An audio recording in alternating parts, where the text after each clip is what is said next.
कैसे करें तैयारी डी फार्मा सेकेंड ईयर के फाइनल एग्जाम्स की, जानेंगे आज की इस वीडियो में। Hello everyone, welcome back to pharmacy India live.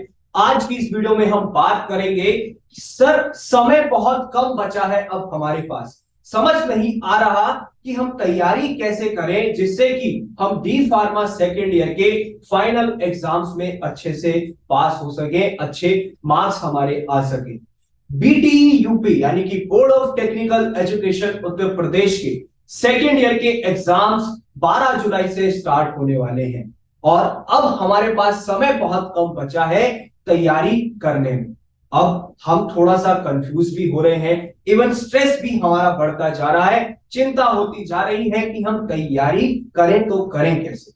आज हम यही बात करने वाले हैं कि कम समय में हम कैसे तैयारी करके एक अच्छे नंबरों से पास हो सकते हैं डी फार्मा सेकेंड ईयर के फाइनल एग्जाम्स में। सबसे पहले तो आपको ध्यान देना है कि आपको कौन से टॉपिक्स अच्छे से आते हैं। मतलब आपके टोटल 6 सब्जेक्ट हैं डी फार्मा सेकेंड ईयर में।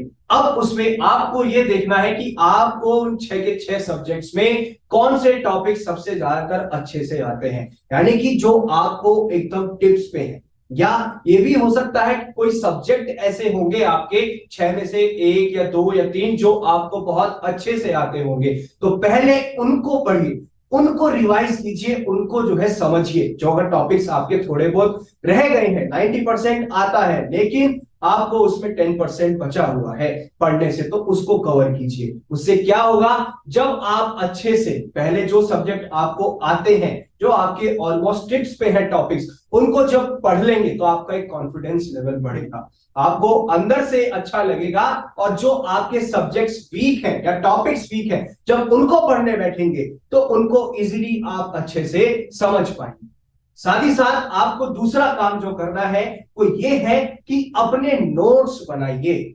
मतलब कि जो आप टॉपिक पढ़ रहे हैं, जो सब्जेक्ट आप पढ़ रहे हैं, उसमें जो भी आप पढ़ रहे हैं, तो जो इंपॉर्टेंट टॉपिक है आपका, उसके अंदर कुछ पॉइंट्स आपके इंपॉर्टेंट होंगे, मुख्य बिंदु जिन्हें हम कहते हैं, तो उनको अपने नोट पैड पे अपनी कॉपी में लिख लीजिए। उससे क्या होगा, आप जब उनको लिखेंगे साथ साथ में जब पढ़ रहे हैं, बाद में जब रिवाइज करेंगे तो उन पॉइंट्स को देख के ही आपको समझ आ जाएगा कि इस पर्टिकुलर टॉपिक में था क्या। उससे क्या होगा, कम समय में आपकी तैयारी और अच्छे से हो पाएगी। तीसरा, जो क्वेश्चंस आपके बड़े हैं, जिनके आंसर बड़े हैं, लंबे हैं, उनके लिए आप एक ट्रिक अपना सकते हैं। जहां पर पॉसिबल हो वहां पर फ्लो चार्ट बनाइए, या अगर पॉसिबल है तो नेमोनिक्स बना लीजिए। नेमोनिक्स का मतलब कि ये टर्म्स होती हैं जो आपको आंसर को, क्वेश्चन को याद करने में, टॉपिक को याद रखने में मदद करते हैं। जैसे आपका सब्जेक्ट है फार्मेसी लॉ एंड एथिक्स, उसके अंदर मैं बात करूं तो शेड्यूल्स आते हैं हमारे। अब शेड्यूल्स भी बहुत सारे हैं, ABCD, तो उसमें आप ट्रिक बना सकते हैं। फॉर एग्जाम्पल, जैसे शेड्यूल बी है तो शेड्यूल बी और B1, तो उसको आप एक नमोनिक, एक शॉर्ट टर्म में याद रख सकते हैं, जैसे कि बीबी पैसा मांगती है।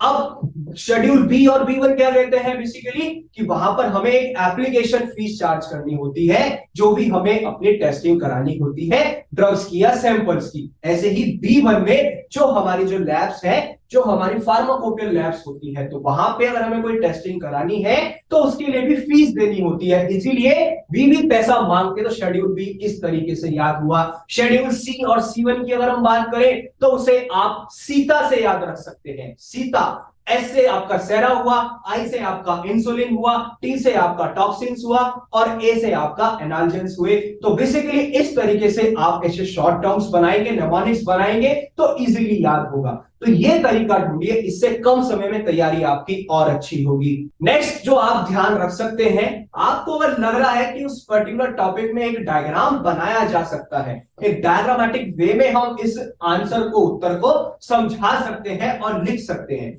वो आप अपनाइए। उससे आपको जो है और आसानी होगी चीजों को याद रखने में, चीजों को समझने में, कॉन्सेप्ट को क्लियर करने में। इवन दो आपको और भी अच्छा लगेगा जब आपके नंबर अच्छे आएंगे। अब कहेंगे सर हमें कैसे अच्छा लगेगा? अच्छा ऐसे लगेगा जब आप डायग्रामेटिक वे में अपने आंसर को लिख के आएंगे, तो जो आपकी शीट चेक करेंगे उनके सामने एक अट्रैक्टिव, एक इफेक्टिव प्रेजेंटेशन होगी आपके आंसर की, तो उसमें चांसेस बढ़ जाते हैं और आपको नंबर अच्छे मिलते हैं। लास्ट जो सबसे इंपॉर्टेंट माना जाता है और मेरी नजर में जो सबसे मुख्य काम करता है एक पढ़ने के लिए, छात्र के लिए, छात्रा के लिए, वो ये है कि जो भी आप पढ़ रहे हैं उसका रिवीजन कीजिए। ये नहीं है कि आपने 4-5 दिन में अपना पूरा सिलेबस पढ़ डाला और आपको लग रहा है कि अच्छे से आपने पढ़ लिया है, आप अच्छे नंबरों से पास होंगे, लेकिन रिवीजन नहीं कर रहे हैं, तो ये सबसे बड़ी भूल होती है। ओवर कॉन्फिडेंस में नहीं आना है। जब तक कि एग्जाम नहीं हो जाता तब तक आपको रिवीजन करते रहना है। फॉर एग्जाम्पल 12 जुलाई से अगर आपका पेपर है, 10 जुलाई तक आपका रिवीजन प्रॉपर हो जाना चाहिए। 11 तारीख को आप उस सब्जेक्ट का पढ़िए जिसका पेपर 12 में है, फिर उसके बाद जो अगला पेपर है उस सब्जेक्ट को पढ़िए, फिर उसके बाद अगला पेपर है उस सब्जेक्ट को पढ़िए। इस तरीके से रिवीजन करते रहना है जब तक पेपर हमारे नहीं हो जाते। हमें जो है बेसिकली टारगेट जो है हमारा वो ये है कि हम सिर्फ पास नहीं होंगे डी फार्मा सेकेंड ईयर, बल्कि हम अच्छे नंबरों से डिस्टिंक्शन आना चाहिए। मतलब 75% से ऊपर अगर हमारा नंबर होगा तो हमें भी अच्छा लगेगा और इवन हमारे पेरेंट्स को भी अच्छा लगेगा। अगर आप आगे पढ़ना चाहते हैं तो उसमें आपके एडमिशन में फायदा होगा। आप अगर कोई बिजनेस सेटअप करना चाहते हैं तो उसमें भी फायदा होगा। जितनी ज्यादा हमें नॉलेज होगी उतना ही हमारा आगे जाके एक करियर सेटअप हो पाता है फ्यूचर एस्पेक्ट के रिगार्डिंग।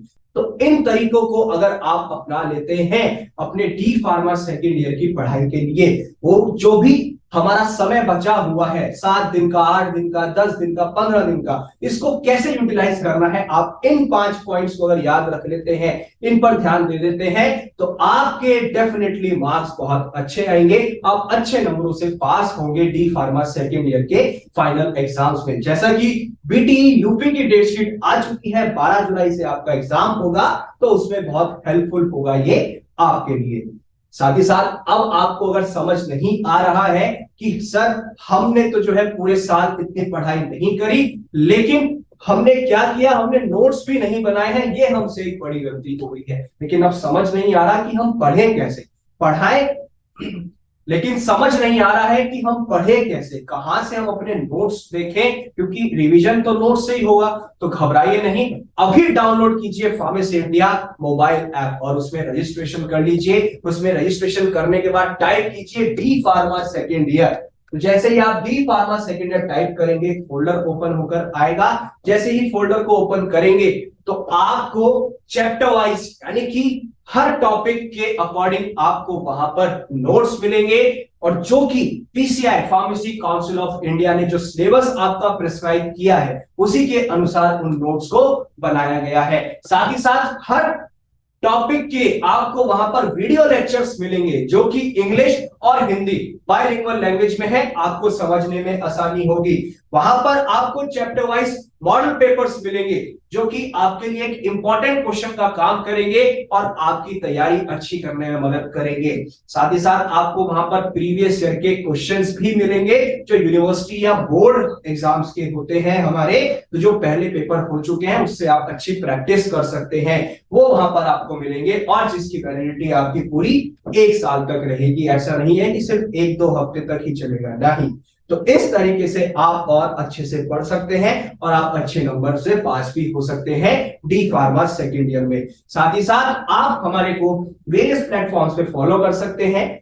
हमारा YouTube channel pharmacy India live, इसको सब्सक्राइब कीजिए। वहां पर भी आपको आपके जो टॉपिक्स हैं हर सब्जेक्ट के, वहां पर आपको इजीली बाइलिंगुअल लैंग्वेजेस में इंग्लिश और हिंदी में वीडियो लेक्चर्स मिलेंगे। आपके कॉन्सेप्ट क्लियर होंगे और अच्छे से टॉपिक भी समझ आएंगे। साथ ही साथ आप हमारा व्हाट्सएप नंबर 9389516306 इसको सेव कीजिए। सेव करने के बाद डीपी इंडिया कैपिटल लेटर्स में टाइप कर भेज दीजिए। आप तक लेटेस्ट डी फार्मा अपडेट्स पहुंचते रहेंगे। साथ ही साथ आप हमसे टेलीग्राम के थ्रू जुड़ सकते हैं। हमारा क्यूआर कोड आप स्कैन कर सकते हैं और उसके जरिए आप टेलीग्राम चैनल से भी जुड़ जाएंगे। तो इसी तरीके की मोर अपडेट्स के लिए बने रहिए फार्मेसी इंडिया लाइव के साथ।